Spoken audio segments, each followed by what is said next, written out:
Alors, concernant le dépistage, donc juste une petite question que je me pose et que j'aimerais que vous posiez aussi. Quel aurait été le visage de la France si la pharmacie, avec un grand P, ne s'était pas investie autant dans le dépistage et dans la vaccination? Je pense qu'aujourd'hui, on n'en serait pas là du tout. Et grâce à votre travail et à votre investissement, je pense que déjà, moi, je vous remercie. Gilles l'a fait tout à l'heure, je l'avais pas fait et maintenant je le redis. Merci de vous être autant investi pour nous tous, pour toute la population et pour aussi permettre cette évolution métier. Ce sera pour nous une grande force de pouvoir discuter avec l'investissement de la population derrière nous, l'investissement de la pharmacie derrière nous, comme vous l'avez fait. Concernant le dépistage maintenant, les tests antigéniques, donc vous savez que la part des tests a évolué par rapport à, à ce qui s'est passé depuis la non prise en charge systématique des tests. C'est pas un déremboursement des tests, hein. Les tests sont toujours remboursés. Il y a juste des critères de prise en charge qui ont évolué, mais ils sont toujours remboursés. Aujourd'hui, enfin donc là, début de semaine dernière, les PCR représentaient 55% et les tags, je veux dire, représentaient 55% et 45% des PCR. Donc, vous voyez que la part des tags baisse, mais reste toujours majoritaire. Et contrairement à ce qu'on a connu en début d'année, où les PCR étaient immensément majoritaires et les tags étaient minoritaires, là, on se rend compte que les tags sont toujours encore en majorité. La chose qu'on nous demande tout le temps, chaque réunion, c'est que les tags soient reconnus aussi comme un test diagnostique pour une intervention chirurgicale. Quand on a une prescription d'une intervention chirurgicale, souvent la clinique, l'hôpital marque faire un test PCR. Moi, j'ose espérer que c'est un abus de langage, parce que c'est plus facile d'écrire PCR parce qu'on n'a plus cette habitude-là. Mais ce que je veux être sûr, et ce que je veux que le gouvernement dise, c'est que les tags sont aussi fiables que les PCR et qu'il est important que l'on puisse faire l'un ou l'autre. Et pas, si on fait un tag à un patient qui veut être hospitalisé, qu'il soit refusé parce qu'on lui dit c'est pas ça qu'on vous a demandé, c'est une PCR. C'est aussi fiable, il n'y a pas de raison. C'est un professionnel de santé qui fait le prélèvement, qui fait le test, qui signe et qui s'engage. Donc, il n'y a aucune raison que l'un soit plus important que l'autre ou l'un soit plus précis que l'autre. On a tous des exemples où les tags ont été plus précis dans les résultats que la RT-PCR. Concernant les autotests supervisés, il y a une décision du Conseil d'État qui ont remis les autotests supervisés comme étant une preuve de passe sanitaire. Et il y a eu un arrêté qui est paru avec un DGS dans la foulée du 10 novembre qui détaille le retour de ces autotests supervisés. L'USPO, dans sa majorité, n'a pas été favorable à cet outil de dépistage pour lequel le pharmacien ne réalise pas le geste. Bien sûr, le test en lui-même, la qualité du test en lui-même est aussi bonne que ce soit un autotest ou que ce soit un tag. Mais par contre, quand on signe un pass sanitaire, on engage notre responsabilité. Et moi, je ne veux pas engager ma responsabilité sur un acte que je n'ai pas fait. C'est-à-dire que si c'est le patient qui fait son prélèvement, et si c'est le patient qui va faire son auto-prélèvement, moi, je ne veux pas engager ma responsabilité. J'ai été formé pour faire ce test, je sais ce que je fais. Et d'ailleurs, dans la déclaration, il y a une case où on ne peut pas faire la déclaration parce que le prélèvement n'est pas de bonne qualité. C'est prévu dans SIDEP. Et c'est bien la preuve que ça peut arriver. Et moi, je suis responsable de ce que je fais. Et si je veux engager ma responsabilité, c'est que sur un test que j'ai fait, sur un geste que j'ai fait.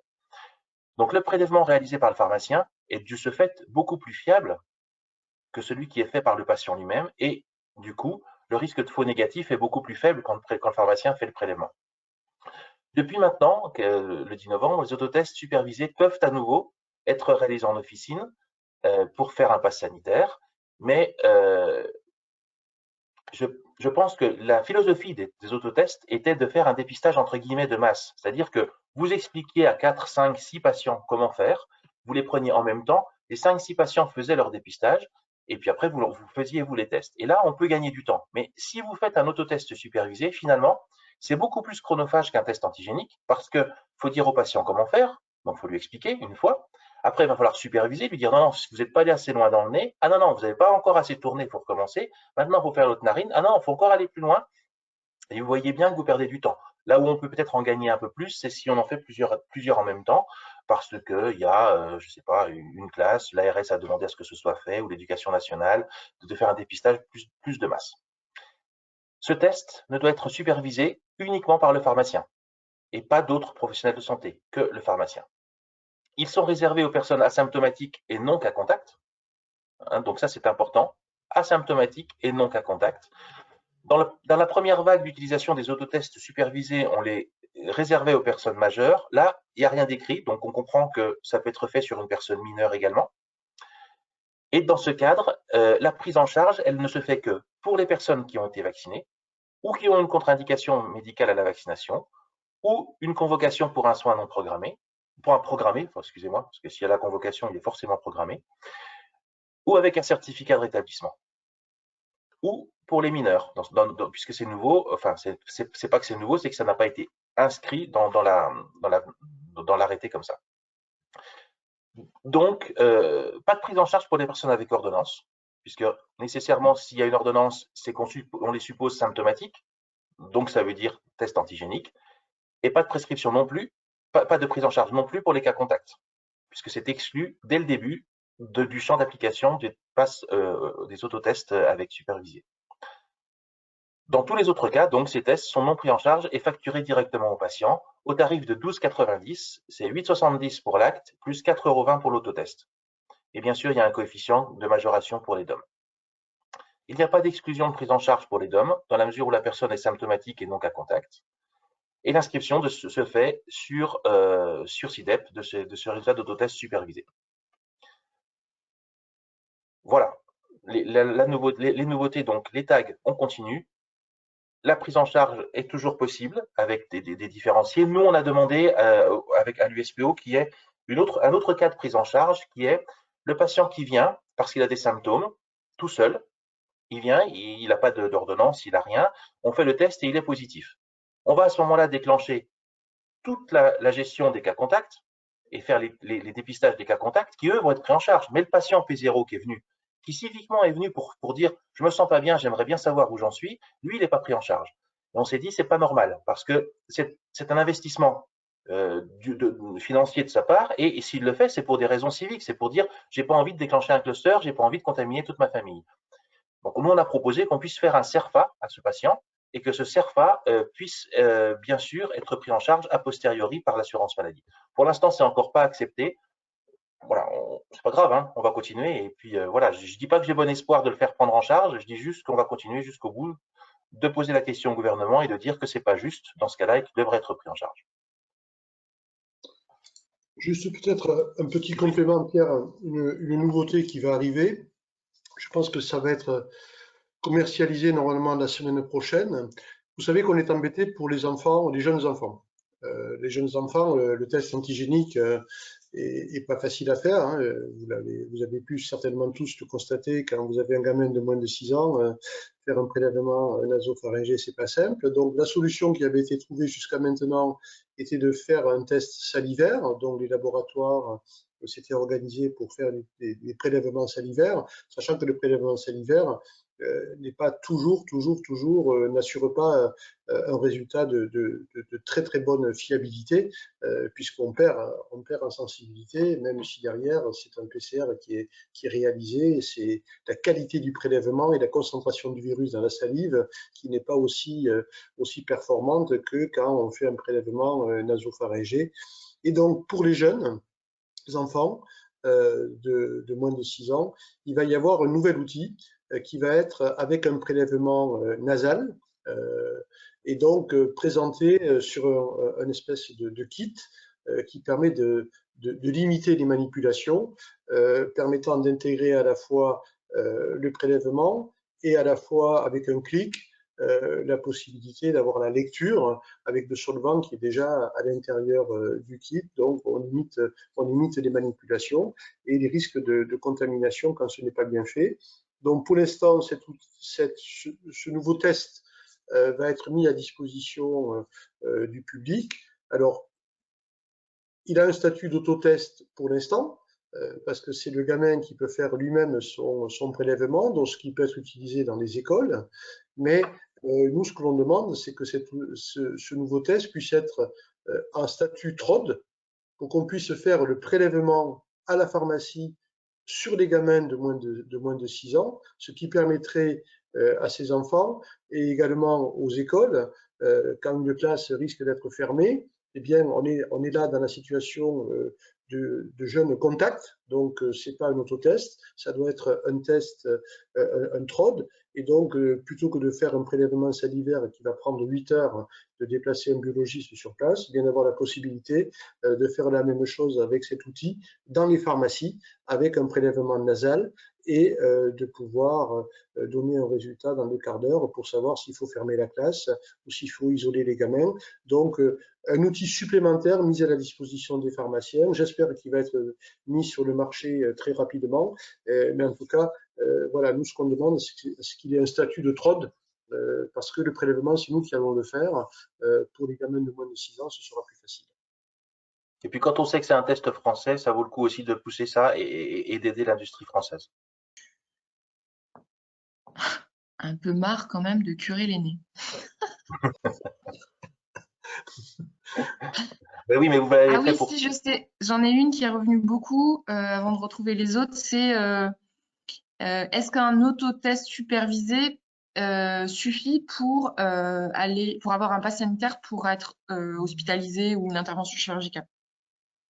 Non, non, non. On demande déjà, et c'est compliqué d'avoir l'équivalence PCR tag, alors on va pas le demander sur un autotest. Là, c'est le meilleur moyen de n'avoir rien du tout. Mais la personne a un pass sanitaire. Oui, mais quand on fait un test pour avoir une intervention chirurgicale ou un examen dans un hôpital, c'est une prescription.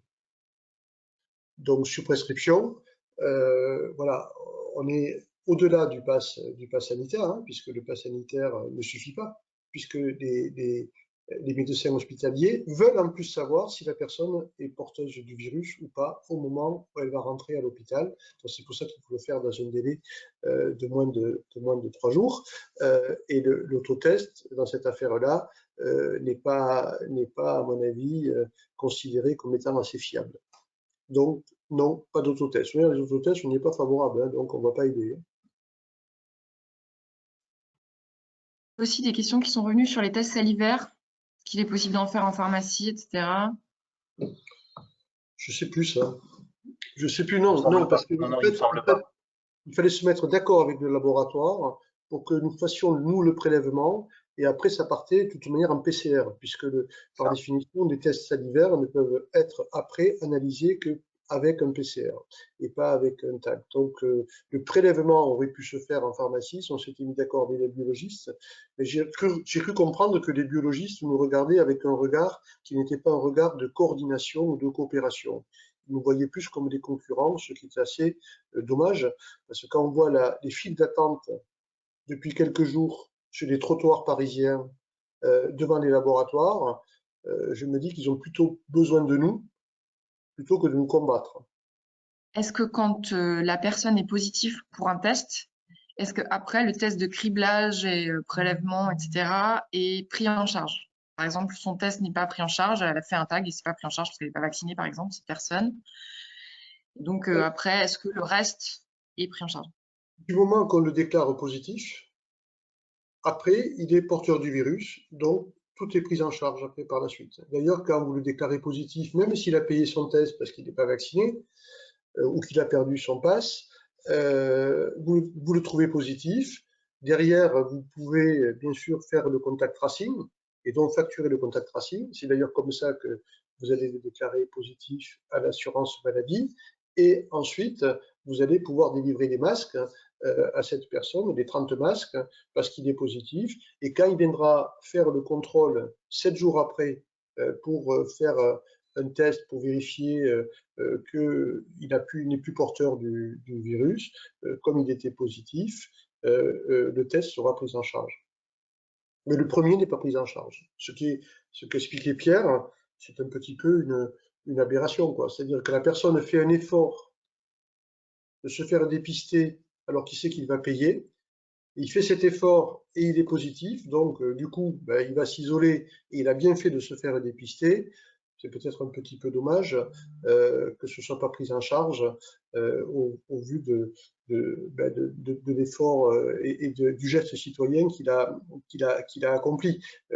Autant on pouvait comprendre que dans une période où il n'y avait plus trop d'épidémies, et que ça correspondait à la recherche d'un pass sanitaire, que la prise en charge ne soit pas là, ça paraissait légitime. Autant en période d'épidémie, il ne faut pas désinciter les gens à se faire dépister. Et donc, s'il est positif, eh bien, il a bien fait de venir. Et donc, il faudrait plutôt le prendre en charge. Mais voilà, pour l'instant, on n'y est pas arrivé. Et alors, pour répondre bien à la question, ce qui est fait après un dépistage positif est bien sûr pris en charge. Alors, j'ai aussi des questions sur les tests qui sont dispensés aux autres professionnels de santé. Est-ce que c'est toujours en vigueur ou pas? Voilà. Vous voyez où je veux en venir avec cette Oui, question. oui. Pour l'instant, oui, c'est toujours en vigueur, hein. On peut continuer à facturer des tests antigéniques fournis à des infirmiers, fournis à des kinés, fournis à des dentistes. Voilà, il n'y a pas eu d'arrêt de la part de l'assurance maladie. Simplement, ce que l'on vérifie, c'est que si un infirmier fait des tests antigéniques payants moins cher que le tarif normal, parce qu'il peut le faire parce qu'il a eu des tests gratuits payés par l'assurance maladie, ça peut poser un problème. C'est-à-dire qu'on ne peut pas à un moment récupérer des tests pris en charge par l'assurance maladie pour les utiliser en les faisant payer par un infirmier. Donc là, s'il y a une distorsion à un certain moment des pratiques, ça va se retourner et donc on ne les délivrera plus. Mais pour l'instant, il n'y a pas eu d'arrêt. Comme d'ailleurs, si mes souvenirs sont bons, mais je ne veux pas dire de bêtises, les autotests délivrés aux personnes qui travaillent les soins à domicile, pour l'instant, il n'y a pas eu d'arrêt de cette dispensation et de cette facturation à l'assurance maladie. Il y a juste peut-être une question qui moi, m'a été posée fin de semaine dernière sur la prise en charge des tests pour des patients étrangers. Parce que vous savez que dans un moment, il y avait une prise en charge systématique des tests pour les patients étrangers. Au jour d'aujourd'hui, c'est le droit commun, c'est-à-dire que le patient étranger, s'il a une prescription, ça peut être pris en charge. S'il n'a pas de prescription, il paye.